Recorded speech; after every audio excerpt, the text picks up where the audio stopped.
You ready for this? I'm ready for this. And it took me a little bit longer than normal, and here's why.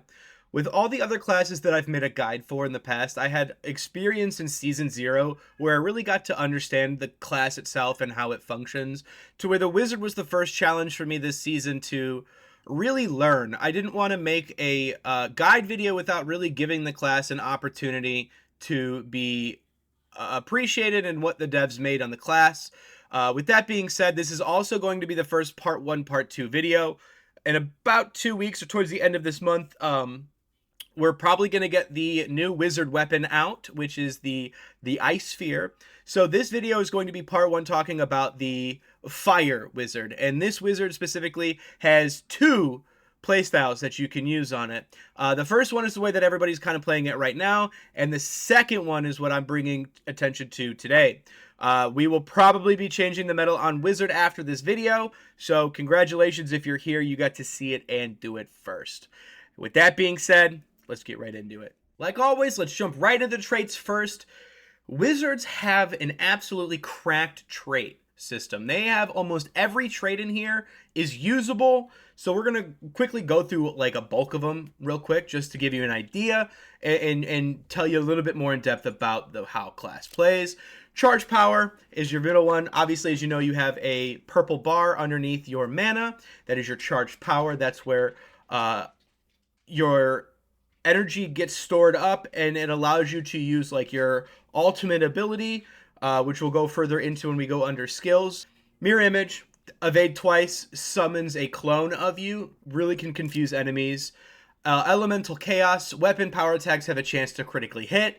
Critically hitting with your fireballs does a lot of damage and also procs your ley line, which this is the lightning bolt at the bottom of your feet after you crit somebody. It allows you to have increased cast speed on your fireball, so it's almost like a haste. A backlash is where when you have your shield out, if somebody attacks you, they actually take fire damage. This is also really useful, honestly, when fighting eyeballs in the crypt. If they use their lightning beam on you, just hold your shield, and it doesn't break any block pips, but they hit so fast, it actually just causes them to almost die immediately. So, interesting thing here for that. But this is good against a lot of different classes as far as whenever something attacks you, they also take damage. It's pretty good. Elemental resistance, so frost, fire, and lightning. Less likely to get like status affected, less likely to get combustion, really is the big one right now, procced on you, and frost, which there isn't a whole lot of frost out there right now, but with the new weapon coming in, I imagine that this elemental resistance will even be further used for that. Charged lightning is when your one ability damages with its explosion part, will give you some charged power back, which is that resource we just talked about. Expanded Mind increases your maximum energy by a significant amount. Obviously, your skills cost more, so needing more energy makes sense. The Ember Staff Fireballs have an increased chance to critically hit low targets. So if something is low, like PvE or even PvP, you're gonna have a higher chance of critting with them. If you crit with them, it actually goes into making a ley line for you, allowing you to cast faster if there's another enemy or whatever.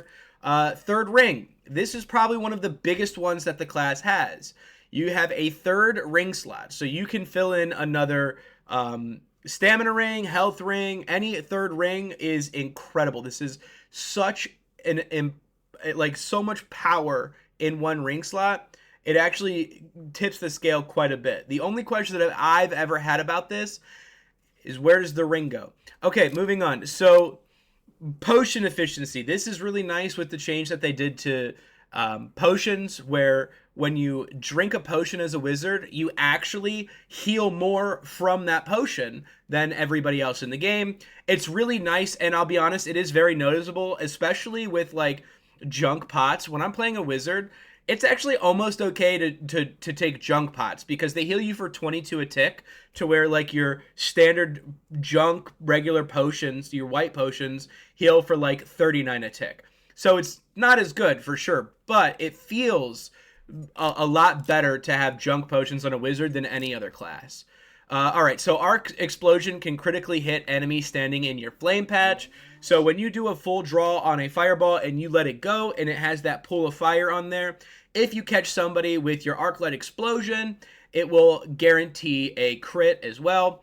And we love crits, they deal a lot of damage. And then Translocate. This is when you evade 3 times. The second one creates your mimic, the third one pushes you further and gives you invisibility for a short duration. Wow. That was an absolute run through of the talents that this class has. They are all incredible and amazing. So definitely, if you need to re-listen through all that, I blew through it quickly. These traits on this class are nuts. They're so good. Where's that ring at? All right, into the skills. I am going to pronounce this conflagrate because I cannot understand how else to say it. This is your weapon ability with Q. And what it does is it takes all burning enemies around you and it pulls the burn effect off of them and causes them to combust, which is like this explosion. And if they stand still, a pillar goes in the air and it'll hit them for additional damage. Now, this is a really nice way to deal additional damage to your enemy. However, it can be a double-edged sword. It's immediate damage rather than letting your combustion proc and then hitting it. Combustion is the fire damage debuff that over time will cause a giant red circle on their body for 7 seconds and then blow up for a percentage of their health. Using this ability will pull off all of the burn effect, which is the tick damage that they take, which builds up into that combustion. But this does enough damage that sometimes this can cause combustion. This is a very strong ability. Use it if like overuse it rather than underuse it. Even if you troll yourself with it, definitely use it because it's still guaranteed damage. And keep in mind with this ability, it actually takes 1 pip of charged energy. So if you feel like you can't use it, it's not because you don't have the mana for it, you don't have the charged power for it. So this ability runs strictly off of charged power. It does also consume mana, but charged power is needed for this one. The second ability that you have is your 1 ability. Arc Light Explosion this is actually the easiest one because this is the only one that I would ever use. Silencing right now is far too strong, and this is also a silence, but it's really telegraphed. It's really easy to see when it's coming. It's too easy to dodge.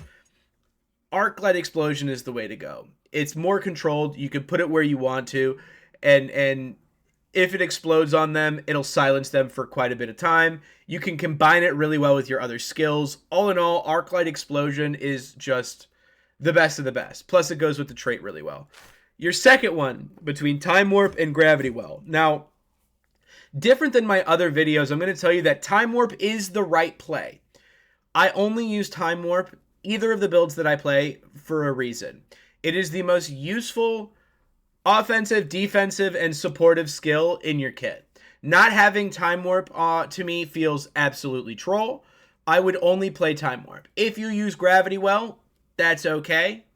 You just have to deal with things a little bit differently. I don't play it because it's not my favorite move. So I have 2 builds that I run that are Time Warp exclusive, and I'm going to use those for this because those are the ones that I spent all the time figuring out, and Gravity Well just didn't click with me the same way. All right, so in the number 3, you have the Overload and Overcharge. Whoever decided to make both of these words start with over, you're a psycho, man. This is hard. This one's hard for me. I get confused on this so many times. So I call this one the Click, and I call this one the Spinny Sparkles. I don't care. These are the skills that decide what build I'm going.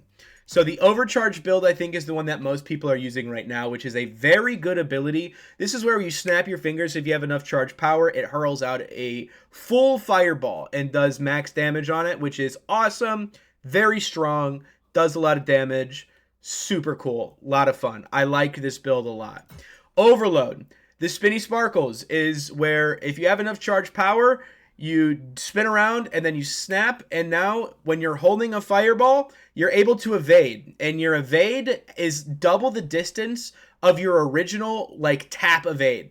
So if you went into a game and you tapped evade without touching your button, that distance is doubled and the same amount of stamina is used during Overload. And what it does is it allows you to charge a fireball and then evade into the team and blow up a full charged fireball when they don't expect it. A lot of Overload is about positioning and being aggressive at the right time. I personally like this build better than the Overcharge ability, which is why I think this one's going to end up being a little bit more meta than what it is now, because I think everybody is struggling with this Overcharge ability right now. And there are reasons for it, which I'll cover a little bit more on the Overcharge side of things. But Overload just feels a lot more fluid right now for the things that the Wizard are struggling with. Like the ability to not be strained on resources is mitigated with Overload, which I'll go more into depth with that later. But Overload build for me is by far my favorite. I'm going to show you both of them, talk about them both. That way you have the opportunity to choose which one you want. Let's get into the gear. All right, on to the gear. The gear for the Wizard is probably one of my favorite sets because I feel like you actually have choices depending on a build. The gear you're wearing definitely attributes to the build you're going to be running. And I think that the other classes don't have that as much. And with the Wizard, it feels really nice. So it has two weapons. There's the Drake, the two weapons that I would use, by the way, let me phrase. Drake Glass, which I like because what it gives you is a higher chance to critically hit, a slightly higher chance to critically hit. And with everything else on my tree, it gives me an opportunity to gamble on my critical hits, which I love to gamble. So I go for the chance that maybe my leyline procs after attacking once, but other times it doesn't proc for 4 or 5. So this is a gamble pick in my opinion. I think the safer bet is to go with the Dark Star because for every third fireball in a row that you hit on the same target, now it has to be a charged fireball, like at least the second level, it'll guarantee a crit on that one and will proc your ley line. So if you are confident in your ability to hit 3 in a row every time, I would imagine Dark Star being probably more efficient. But again, I use the Drake Glass. Both of them are interchangeable. Choose which one that you want, honestly. As far as the headpiece goes with the Wizard, I usually run the Spellweaver hat just because that additional reduction in charge power can make a big difference. It does feel like it's worth it on both of the skills that I use. The Wormforge hat, I also don't hate. It's a different style of play for sure, but whenever somebody attacks any of your mirrors that you're making, which you make them double evading, triple evading if you have the right chest piece on, which we'll go into, and your invisibility itself will all create these mirror images of you. And if they ever get attacked, you get your stamina back, like a moderate amount of stamina. This feels really good too. So depending on which one you want, they're both very usable in my opinion. When it comes to your chest piece, the only one worth using is the Wormforged Robe, because this allows your kit to be super slippery. This one is, after coming out of invisibility, you create a mirror image. So if you double evade, you create the mirror image. If you triple evade, you go invisible. When you come out of invisibility, you make another mirror image. You have an invisibility scroll, which is your class tool that if you use it, when you come out of it, you make another mirror image. You are making so many mirror images with this class that it is just such a pain if somebody doesn't know how to deal with being confused too much. The shoulder pieces are dependent on which build you're using. If you're using the snap finger and the full shot, you want to use the Spellweaver shoulders, because this will also give you overload for a short duration after hitting them with your time warp. And that overload gives you 30% additional damage. So if you're using snappy fingers, you're using the Spellweave shoulders 100%. As far as the Wormforged shoulders, it reduces the cooldown of your chrono abilities. So if you're not using the snappy fingers, this is useless, which means we use this one. It is what it is. But this one at least gives you something while you're running the twisty sparkle fingers, which is nice. As far as your pants go, I like the Spellweave pants for the energy regeneration rate inside of a ley line. Honestly, for PvE, if anything. Worst case, in a fight, you get a lucky crit on a mob far away when trying to get charged power, and you can sit in it and regen your energy, which is one of the limitations that your class has. So, all in all, Wizard, very nice with its gear sets. They all do something except for like one or two that I would ever consider using, so that's pretty good in my eyes. Next up for us is to head over into Goldbrook so we can go over the two different builds and a little bit more in depth on them and how I make them work. And then we're going to get into the commentary so you guys can see how they function live action. And in Goldbrook, the first thing I'm going to show you is how to get unlimited charge power. I get this question a lot. If you look at the ground or away from everybody and use your Time Warp ability, you can actually hold your own fireball and break your Time Warp ability to get your charged power. This is one of the reasons why using your Time Warp is so much better than Gravity Well. It is an infinite charge power glitch. And as I've mentioned, your Q ability, as well as your 3 ability, all cost charged power. Your 3 ability, I'm going to show you the combo here for Sparkle Fingers. The Snap. So, not Sparkle Fingers. I'm sorry. The Snap. I forgot. So, with the Snap, the combo in any form that you try to do it is very simple. Right? It is either you throw your Time Warp into a silence, pull them back until they silence, snap your fingers and throw. Basic level. The combo, again, let me get some charge power. This is all I'm doing. This is all of the first combo is. And I will show you a little bit more in depth with it. The first thing is Time Warp into the silence, into a snap, into an auto attack. Now, there are levels to this. You can do so much more with the combo than that. You can do the one where you silence first, where that you saw me do there, right? You saw me do the silence. There's also one where you pull them back, you go for a silence, and you throw a frozen cyclone on the ground into a Q, into an evade attack. That's the deep combo of this one. Once you really get it down and you have an opportunity, you throw a Time Warp on somebody, you throw a Cyclone down into the Q auto attack. Now with your Cyclone here, your Frozen Cyclone, if you're looking straight at the ground when you cast it,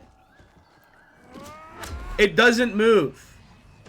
So if you have somebody that you get caught in it, you can keep them there forever, because normally if you go to cast it, I need to get mana. Normally when you go to cast it, it moves forward. But if you're looking straight at the ground, you can stop it from moving forward. So again, one more time. Time Warp, into the silence, into a Frozen Cyclone, into a full snap. That is the deadly combo of this. Now, you can, do a couple things to do it. You can double evade. You can triple evade in. You can triple evade into an invisibility, into the Time Warp. There's so many combinations that can go along with this. The major part of this is that some way, somehow, using your Time Warp on them, pulling them back into a big Q. Now with your Time Warp, something to keep track of. If you let the time go all the way out on the Time Warp, you'll hear it ding, and then it'll pull you back. Or, the other thing you can do is you can reactivate Time Warp to bring it back immediately. So there's something that you can use to start the combo off better for timing, is messing around with snapping it back immediately, letting it go all the way down on cooldown, knowing the difference between the both. There's a little bit of depth here with the Time Warp. So play around with that, but that's combo number 1. Let's get into combo number 2. All right, second combo is with Twisty Sparkle Fingers, and I'm going to show you how effective this can be. So we see how far away those target dummies are. With this build, you're going to want to hit your 3 ability with your charged energy, and then you're going to start holding a fireball, and you're going to evade 3 times into your target, and you're going to hit him with a full fire blast, and then you have the ability to evade back. Now, during this process, you can see that once my charged power goes down, the minute I hit them, my charged power will go back up again. Which means, after you hit him, if you make contact, you can dash away and back and forth again. And notice how I can permanently keep the buff on. I still have it. So as long as you're hitting somebody with enough hits and you're constantly gaining charged power, you can essentially dash all around your environment, taking advantage of the ability to be mobile. So one of the biggest problems that the Wizard, I think, has right now is its ability to reset. It's very difficult sometimes to get away from a rogue or these other classes. And once you spend all of your mana on this massive fireball and this overload and all of this like time warp, it will leave your class completely worthless. You're going to die, and every good player knows it. That's going to get changed in the future, but as of right now, the reason why this build is currently meta is because it allows me to be so much more mobile and reactive than the other build, and it also allows me to be scary on the move. To where the other one, you kind of have to sit in the same spot. But with this one, if you're in a fight and you got to go in 2 different directions and you have a ley line out, you can wait for your stamina to come back, and you can just keep hopping around the world, doing as much damage as you possibly can, never having to worry about getting chased down. If they try to come after you, look at how fast you move. Like, you're just such a mobile class with overload on. If you're hitting your shots, this is going to be the high skill cap of the class. But it's also super useful in terms of just ease of use. It's not very complicated. Once you get the movements down and you know to just evade only when you're charging a fireball, you can go around corners with this. You can do circles. Like, it is such a movement heavy ability. When you see the gameplay on it, you'll understand why I think this is going to be a meta play moving forward with the Wizard. All right, here we go on a nice clip. As you can see, I tried to hit this Ranger with my combo, and they evaded out of it. I went for a random Pyro Blast. Don't use that. I don't like it. But there is some use for it. And then you see that I got a Rogue chasing me. The first thing that I do is take a look at my resources and notice I don't have the charge power. So instead of initiating a fight on him, I have to run away and try to get my charge power. When fighting a rogue, keep in mind it's super important to hold your block because they have moves that don't go through your block. I hit him with a nice silence here. He breaks the time warp back, and I'm still just kind of looking for a way to get charged power. I thought that was him behind me because of the explosion. I go for a really long pitch, and I almost hit him, but I miss. And I'm up here looking for a reason to be safe. I catch him with the rewind. I pull him back. The timing was a little off, so I didn't get him with the silence. And I still need charge power, so I'm looking for things to hit. And I see the goblin here, and you can see I'm just trying to find ways to get charge power while this guy is not aggressing me because I really only get one shot at damage. I already ran out of mana and had to use a mana potion. And it's just me constantly trying to reset into finding my one shot on him. And that's inevitably what happens. But this is what I think the flaw is with this specific playstyle. I had to even drop a Phoenix to keep the pressure off me because I'm just so starved on all my resources that if you're in an elongated battle with some of these other classes like a rogue, you are required to have mana potions and stamina potions, and inevitably he stams out, and I just beat him up. But it's such a grueling fight this way with this build. If you miss your first initial combination, that these next two clips is what you'll see is what happens when it goes smoothly. When you hit the combo smoothly, they come out of it silenced with a massive hit into a big Q, and he dies, right? They just die. They melt. But, you know, with that other, if it doesn't go right, it can be problematic. So this guy here breaks my time warp. So now I have to kind of reset and fish for another one. And, you know, I inevitably grab him. I pull him back into the cyclone, into a big attack, into a Q, and I'm throwing evade attacks in there, and the pressure out from it is just so much.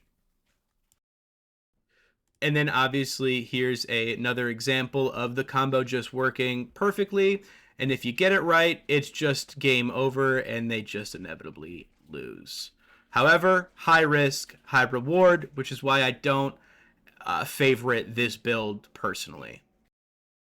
So these next clips I have representing the new build that I've been using. As you notice, I'm able to clear these corners so fast and hit them both with this giant fireball that they had no idea was coming. And then I just evade attack them to their death. And even though he got the last hit on this this rogue, I pretty much started and secured this fight top to bottom by just moving around extremely well. Here's another instance where, you know, this combo is so clean at opening an engagement and not leaving you super vulnerable and out of resources. I still have a lot of my mana because all I'm doing is auto attacking. So it's very aggressive while auto attacking, and I think that really does kind of make the difference on why this build is so much better.